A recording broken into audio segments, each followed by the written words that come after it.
The whistle blew, so it's time to start.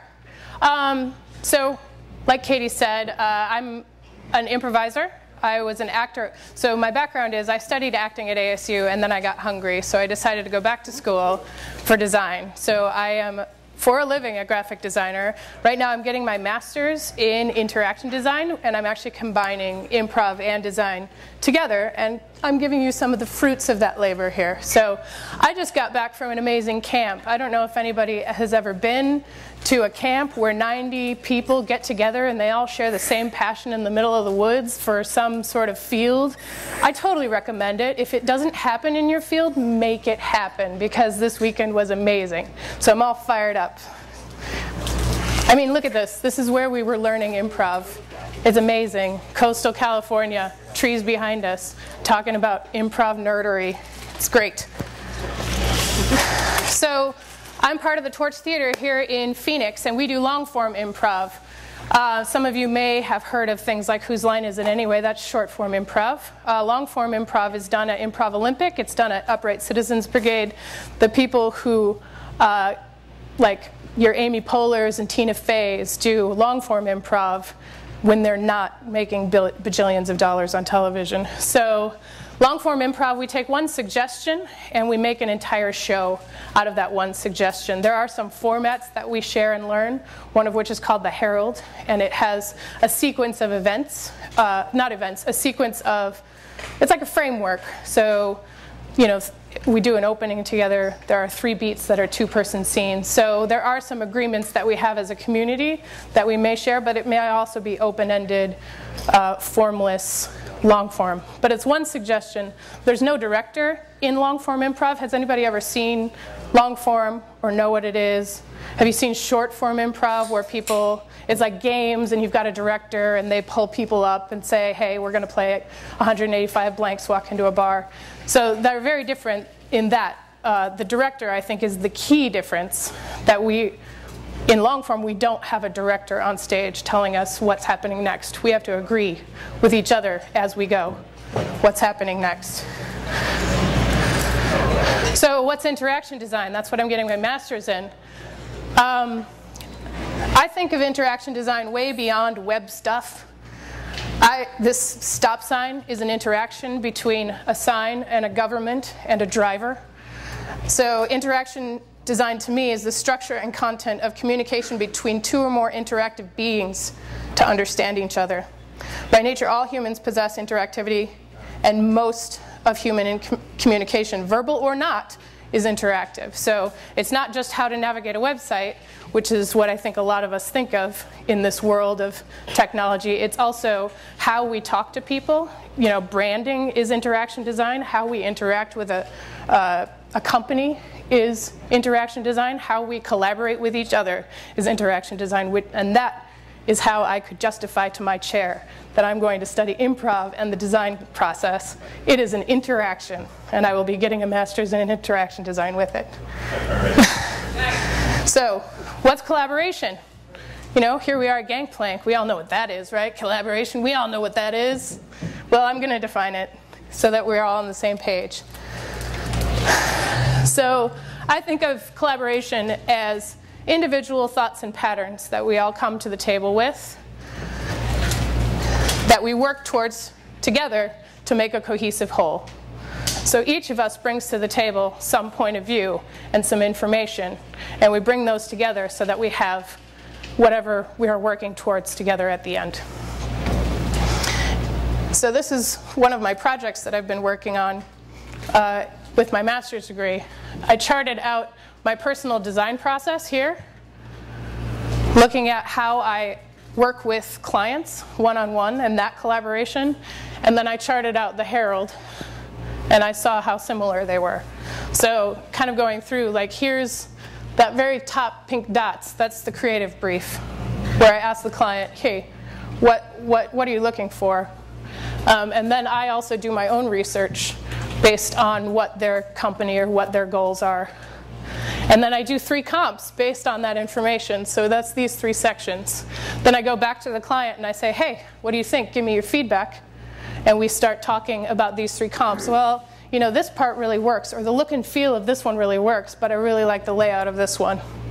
And then I might refine it down to 2 comps, might. Sometimes I'm just like, oh, let's just keep going forward because the deadline is in a week. Ideally, it would be down to 2 comps where it's like, okay, let's take this look and feel on this layout, and let's take this look and feel on this layout and see what you think. And then we have one more round of feedback, and then we're able to make the final product.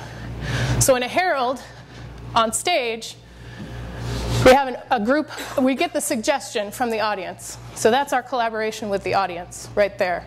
We come in and we say, give me a suggestion, anything, and we will base this whole show. It will be inspired by your suggestion. So that's like a creative brief, right? Then we do an opening together, the troupe, where hopefully everybody's on stage and interacting and throwing out ideas of what that looks like. And then from that opening, 3 individual scenes break out, probably 2-person scenes, mapping relationships between people. Then we have another group game where everybody's back on stage, and based on what's happened before, we're all interacting again and pulling apart the themes that we've come up with.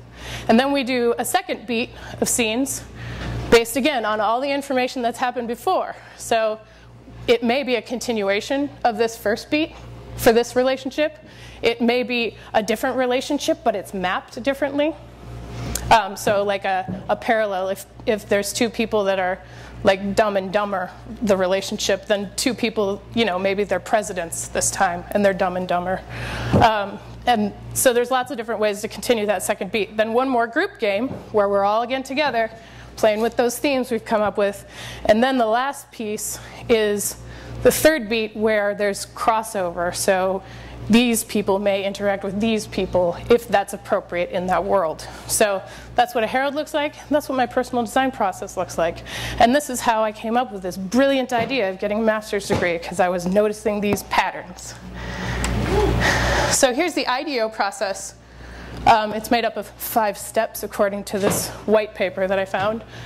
And they start with understanding and observation. They do a lot of design research. Has everybody heard of IDEO? IDEO is great. If you don't know them, go look them up. IDEO.com. They are the best design research firm, I think. There's Frog Design and IDEO Research. And my interaction design, just for background, it is a design research degree. I'm not just making things. I'm doing a lot of research on design research. It's very meta. So they understand and observe their problem. So you're given a problem. Like they were given a shopping cart. Redesign the shopping cart. That was the problem. And then they went to grocery stores and they observed people using them. They asked people questions, not only like shoppers, but also the people who have to collect the carts and all that. So they gathered all of this information and they looked at the materials that shopping carts are made of and the problems that people have. They're very expensive to replace. So the material itself is very expensive. And how can they solve so they started that list of problems of like, here's some ways in that we could solve it. And like how mothers and children deal with shopping carts and what the injuries are and how can we minimize all that. Then they synthesize and focus on what they think they can solve. And they actually go in with different angles. They say, okay, we're going to have this one shopping cart where we really focus on that mother-child and injury thing. And then we're going to focus on this other one where we're going to really hunker down on the materials part and really make sure that we know what materials are the least expensive, easiest to replace, hardest to walk away with. And then they start to visualize. So then they actually they prototype. They make the things. So it's like, okay, here's this one and here's this one. And then they do that cycle of prototype, evaluate, and refine. So once they have all these prototypes, they're like, okay, this part works, and I think these two will work together. And they start combining them, again, sort of like that third beat of the Herald. And then they implement, and they present their final solution. So there's another format that I won't get into because it's a little messy, but it's very much like this in improv, where it starts with an observational patient scene based on a suggestion. And then all of the troupe comes in from different angles, and we start to really analyze what that scene is and heighten what that relationship is and blow it up. So how many people have heard of yes and with improv? The idea of yes and. So the idea is everything on stage that happens, you yes and. You say, yes, that is our reality, and I'm going to add to it. To me, there's very literal interpretation of yes and, like, here we are on a rocket ship, yes, and I'm a witch. And that can just start adding information, but this to me is the essence of yes and, is about listening, supporting, taking risks, and accepting what comes out of those risks. So anything that happens on the stage is now part of the reality that we've created together. And I think this, in design, is very important, that everything that is part of the design problem, we need to listen to, support, risk, and accept in response to that. So one thing that I get frustrated with the design community is sort of like, oh, my client, they just don't understand design. Oh, I wish they could understand it better. All these rules that this brand guidelines have, they don't make any sense. And to me, that's part of the design problem that you need to accept. And I'll get into this later, but it's a gift in and of itself to have brand guidelines. It's a gift to have, it's actually, to me, a gift to have a client that knows very little about design, because guess what? That means you can be the one to tell them what it is. Like, you don't have to unteach them anything from any other designer if they know very little. That you'll be able to have that conversation. So, the idea of support, especially in teamwork. I love this shot of Remainders. Hey, Remainders shout out. We got 2 Remainders performers here in the house. You may not be the person singing at the very top of the screen here. Sometimes you're the table that they're standing on. But every part of this scene is important. So sometimes you have to step up and be a table, or step down and be stepped on in this case. So when you're if you're working with a client and you analyze their situation and say, you know what, the only thing you need right now is just you need a little love on your website, and just a little bit. It's like, oh man, I really want to redesign it because I just want this glorious new branding thing for my portfolio. Well, sometimes that's not appropriate. So sometimes you just need to step up and be a table. So that's actually supporting what exists. That's, again, accepting the reality of, like, they're really close to being a solid brand, and they just need this little thing right now. They just need an icon for their button because people are confused about how to get to the enroll page. So trying not to let your ego drive. So the one thing I love about improv, and I think applies to design, is the process is the product. What we are doing on stage in improv, unlike the scripted work I do, unlike the movies that I do, we are actually collaborating live in front of you. And that is our process, and it is the product simultaneously. So we are writing, directing, casting, staging, lighting a play right now in the 25 minutes you are watching us. And however we approach that is the product that we present to you. So I think that the process affects the product so much in design. How you approach the problem is how that product comes out at the end. So if you are approaching it with skepticism, if you're approaching it with, like, laziness I see sometimes I do it, sometimes I'm lazy, then the product really reads as whatever that process is. I think there's a huge connection between how you and your group approach everything and what actually comes out of it. Del Close, who is the founder with Charna Halpern of Long-Form Improv, talked about treating audiences and other players as poets and geniuses. And that goes back to what I was saying about people like, oh, my client just doesn't understand design. They're so dumb. Approach them as poets and geniuses. They are an expert at something, or they wouldn't be able to pay you. Like, they wouldn't have enough money to give you money to design for them. They're an expert at something. And they know that field so much more than you can know. So approaching them as poets and geniuses, but also not making them read your mind. I think there's a real, I don't know, people want people to believe that design is magic and that no one else can do it unless they know the magic secret handshake. And to me, just tell them why you do stuff, because then you will get a lot more buy-in. And treating them at the top of their intelligence and making sure that you are working and assuming that people are poets and geniuses all around you.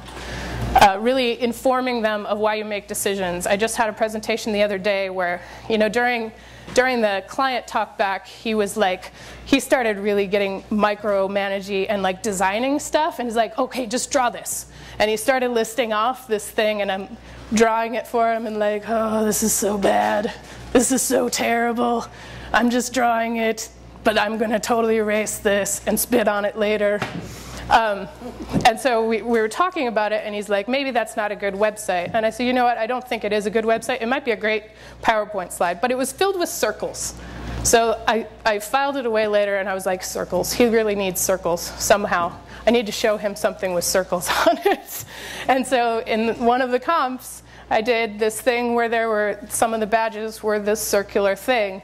And he was like, man, I really like this one for some reason. I'm like, this came out of the conversation we had about that page that you wanted. He's like, yeah, man, I looked around and that was going to be so bad. I'm like, but the circles ties to our theme in a way, so your instinct was good. It was just your application. So really making sure that you're saying, hey, your instincts are good. It's just, I might know a little more about where to apply it. So poets and geniuses. One of our Phoenix improv gurus has this phrase when he's teaching character work and behavior: how you do what you do is who you are. And I think for interaction design and for branding, this is so important. If you want to communicate that it is easy to work with you as a company, then it better be so easy to find what I need on your website.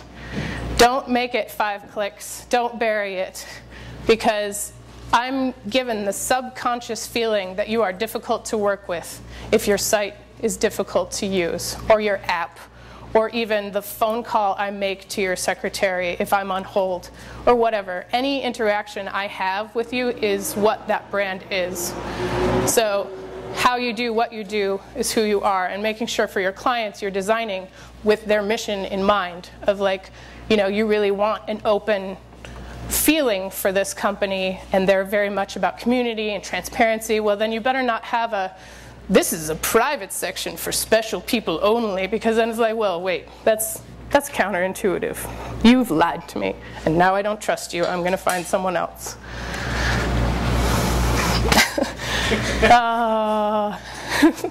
Play at the top of your intelligence, and assume everyone in the room is playing at theirs. Assume everyone in the room is doing the best they can with the tools they have. There is no reason to condescend to other collaborators. Be a jerk to your developer, be a jerk to your designer if you're a developer, be a jerk to your printer. They are all doing the best they can, trying to fit it into the constraints of the problem. So this is Lincoln debates. My boyfriend Jose and our friend Bob Fisher, for the last 2 years, have decided to do an improvised Lincoln debate in the style. Is it Lincoln Douglas? Is that the debate? That's the famous debate. But the idea of yes and is taken to a whole nother level when you're debating yourself. You just end up agreeing until you're making out or whatever. Like, you just heighten agreement, and it's quite great. So again, play at your top of your intelligence. They're playing at the top of their intelligence because they know improv so well, and it's very funny to say this idea of yes and. How can we make that funny? And they know the Lincoln Douglas debate, so they're improvising Lincoln dialogue, making it up from their own knowledge, but playing at the top of their intelligence. So also ridiculous hats. Excuse my swearing. This is one of the great things I learned this weekend from Susan Messing. If you aren't having fun, you are the asshole. So, yeah. So if you're all working together and you're just like, oh, I just really hate what this project is, or oh, they're just really not showcasing how amazing I am at drop shadows, I'm really mad about it. Well, then you need to figure out what you need to do to make that fun. Don't waste your life on projects that are not fun.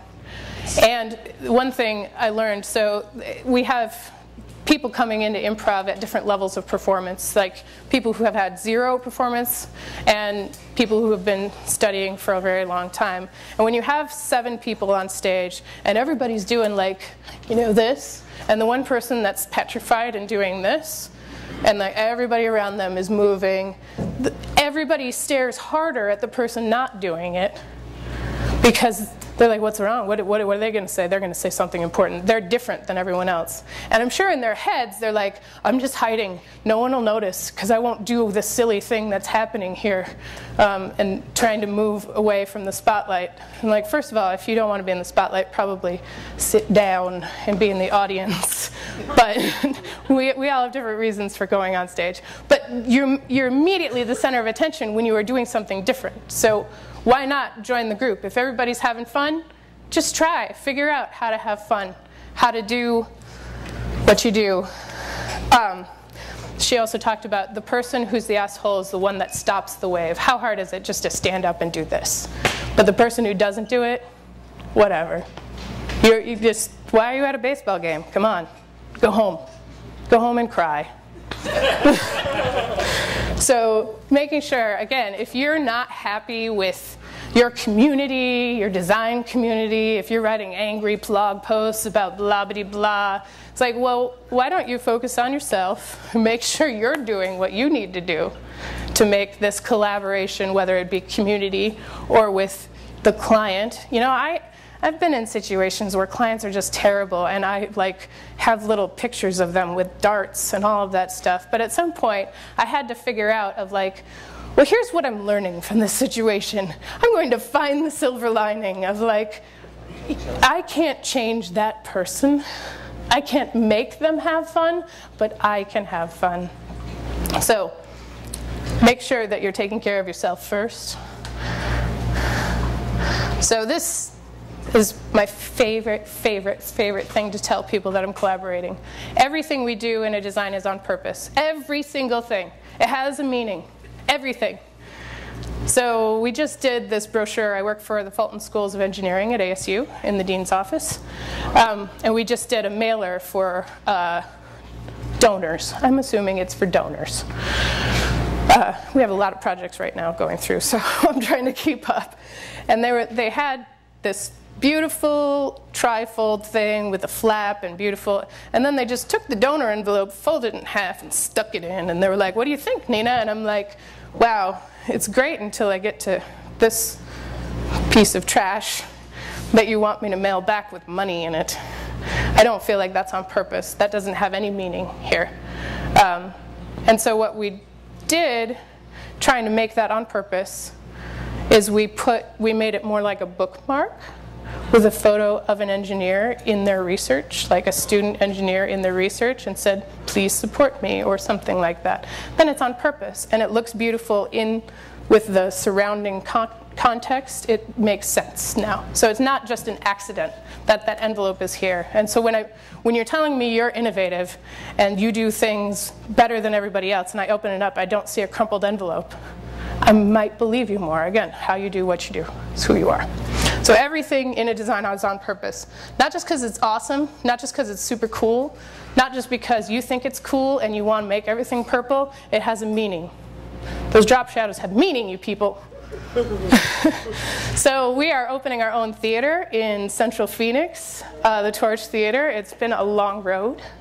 And I had the wonderful opportunity of tweaking their brand. Again, I did not rebrand them because they had a brand, but it needed some updating and it needs some tweaking.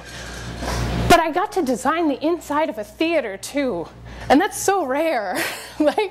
I not only got to work on the logo, I got to work on the physical space and making sure that the choices we were making inside tied to the experience everywhere else was a big deal. And it's been great having the rest of the theater suddenly see oh, that matches the website. Yes, it matches the website. It's on purpose.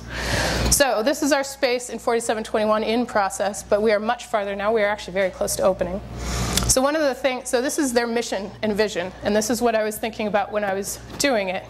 So pursues excellence in long-form improvisation through performance and education as a voice of an innovative artistic community. So that's very different than, we like to make wacky faces and run around with silly hats. So we don't want the space to look like, we like to make wacky faces and run around with silly hats, when this is their goal. This is what they're doing. We approach our work as artists. We happen to be funny artists. But we are not doing crazy, wacky fun times. We are doing scene work that results in comedy.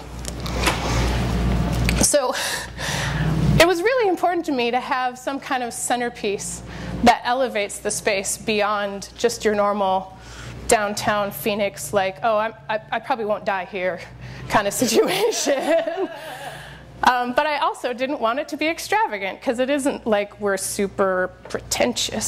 So I find this phrase to be the most ridiculous thing I've found on the internet, other than what a beautiful toilet paper wedding dress. Shaker chandelier. Shakers who are about simplicity and craft. Chandelier. So I found a shaker chandelier online for the low, low price of $35, which means we could afford it. It was a simple piece of lighting. It looked classy without looking pretentious. It's on purpose to say, like, we treat this as an art. This is a sacred place that we've built with our own hands. And we want people to know that while wacky faces may occur, it is not our primary mission here. So all of the things that I've been talking about here, these are some of the books that I have been pulling from, and like I said, a lot from this weekend. Improvise, Seen from the Inside Out by Mick Napier is a great starter improv book. There is Truth and Comedy by Del Close, but it's not a good starter improv book. I think it's more of an improv nerd book. Art and Fear, this applies to every human being on this planet who makes anything. This deals with the fear of getting on stage. This deals with the fear of an empty screen. And it deals with the fear of an empty canvas. So why we're driven to make what we make, but also what stops us. And defining yourself as an artist is a really big deal, especially if you aren't making any money as an artist, which happens so often in Phoenix. And this deals with all of that. The best thing to do, though, is to take classes. And there are lots of ways to take classes in Phoenix.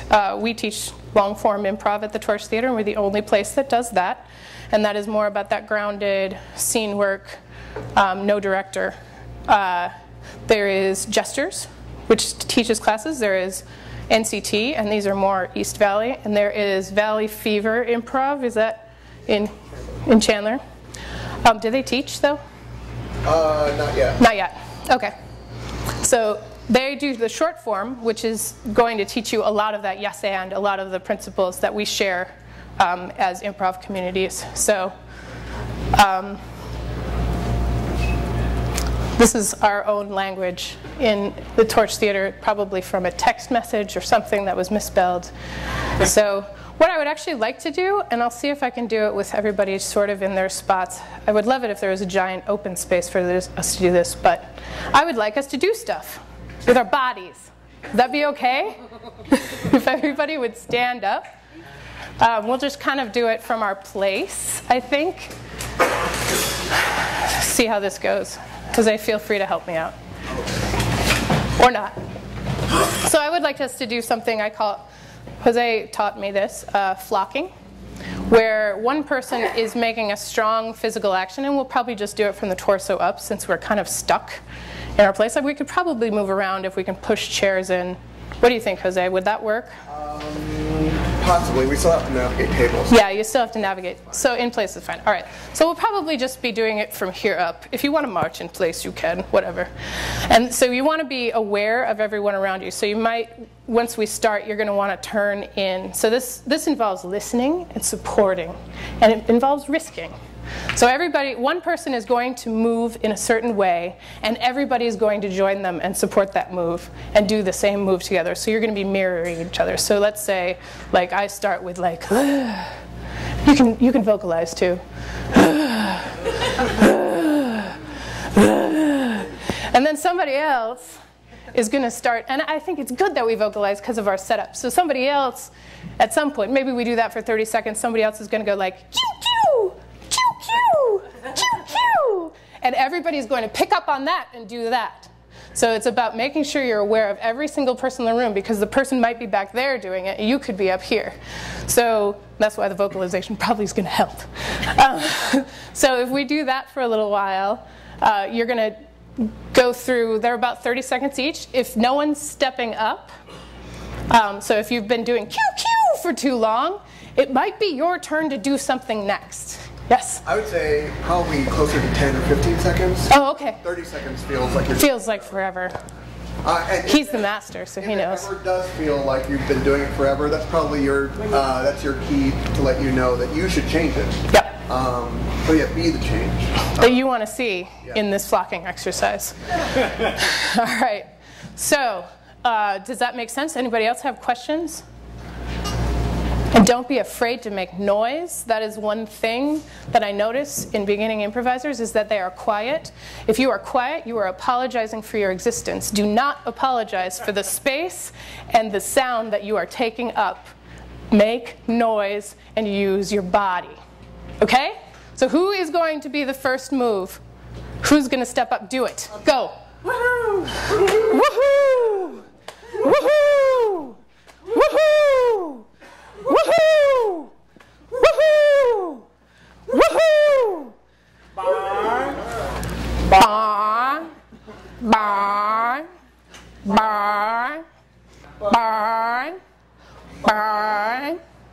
Barn! Barn! Barn!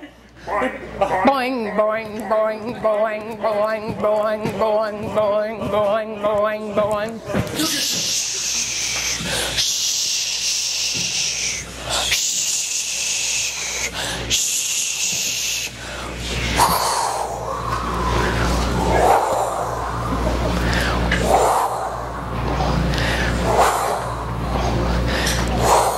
Sugar, sugar, sugar. Sugar, sugar, sugar, sugar, sugar. Sugar, sugar, sugar, sugar, sugar, sugar, sugar.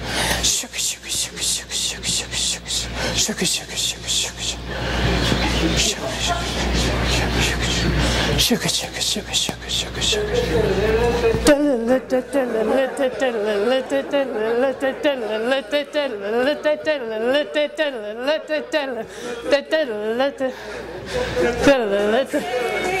Go marching in, oh, when the saints go marching in, da da da da da da da da da. When the saints go marching in, hey! Now, did anybody die doing that? Nearly. Oh my God! We didn't support you. We didn't die with you. So that was great. Thank you, and it was amazing. It was amazing that someone all the way over there was able to communicate with everybody in this room, even though there were tables and people between them. So think about some of those movements that you did. Anybody can remember any of them? The sugar, sugar, sugar, sugar. Yeah, that one I remember. What if everybody in the room is doing this? Sugar, sugar, sugar, sugar, sugar, sugar, sugar. What might you all be together? Try stone. I heard someone say train. A train. You could be a train together. So again, tying to that idea of everything's on purpose. You might do something, and you have no idea why you're doing it, but somebody will be like, get on board the train! And then suddenly you're all a train, and you have a reason to be going sugar, sugar, sugar, sugar, sugar, sugar. So taking that risk of making that noise, and then someone in the group may have an idea of what you are, that's how we do collaboration on stage, is that one person does something, not knowing what it is. Another person labels it as something. And that's the yes and of like, yes, you are going sugar, sugar, sugar. And you're a train, and I am too. And now we're a train. And then we go to amazing places. So now you got to experience a lot of those principles.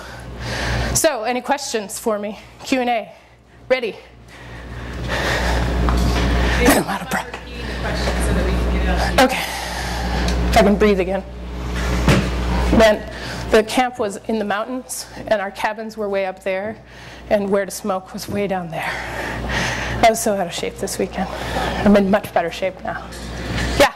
I'm kind of curious, what's a you guys have like a bad improv day? Like what does a bad improv night or act or something look like? The question is, do you guys have a bad improv day? What does a bad improv day or act or night look like? I think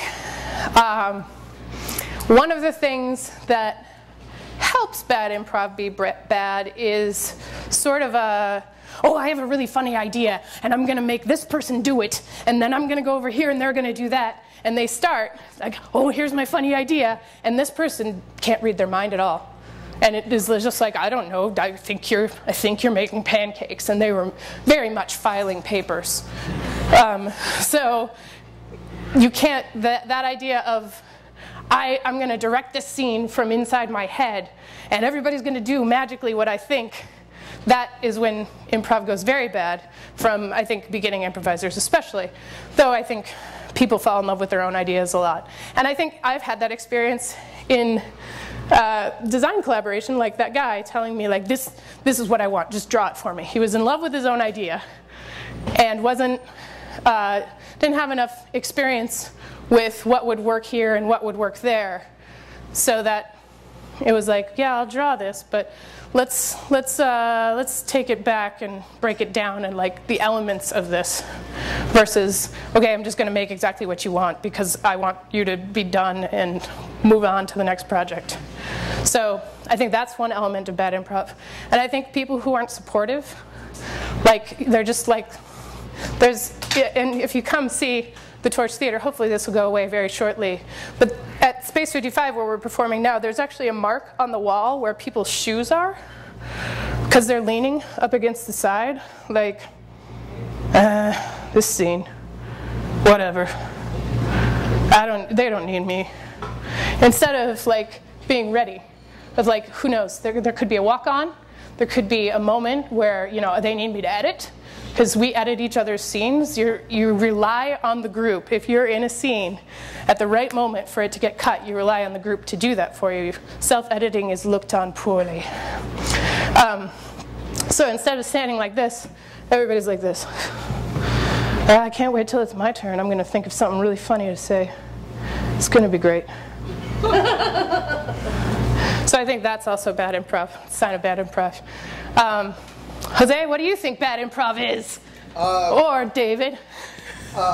Basically, when I have a bad improv day and I see other people have a bad improv day or a bad improv career, it usually has to do with them just not listening and get themselves over to the group collaboration process. Like Nina said, they're focusing too hard on their own idea rather than others. Del Close, Del Close, one of the fathers of modern long-form improv, has a saying that frames a lot of how a lot of people see things sometimes. I'm not going to support his shitty idea. I'm going to throw out my brilliant idea, because we often cast our ideas in a better light than others. And really, improv is about taking what exists and collaborating with others, and things become great through the support of everybody, rather than because there was this point of brilliance of it. I think it's similar to how you might see like some sort of technology, app, or service that is first. And there might be something that comes along that's better because it improves on that idea, rather than just sticking with that old way, or with the first thing that happens, I guess. To sum up what Jose just said for the camera, the idea of not, what was the Del Close? I'm not going to support his shitty idea. I'm going to give out my brilliant idea, which is totally different. Instead of saying that to yourself, really making sure that you're supporting what exists on stage and elevating that and heightening that with all your energy. And that is great improv. And to me, great design process, if we're all in with everything that we can give, that's a great design process. And the product inevitably is going to reflect that. So I think that's the biggest takeaway from what you said, which was brilliant, by the way. Other questions, guys? All right. Thank you very much, Dina. Thank you very much.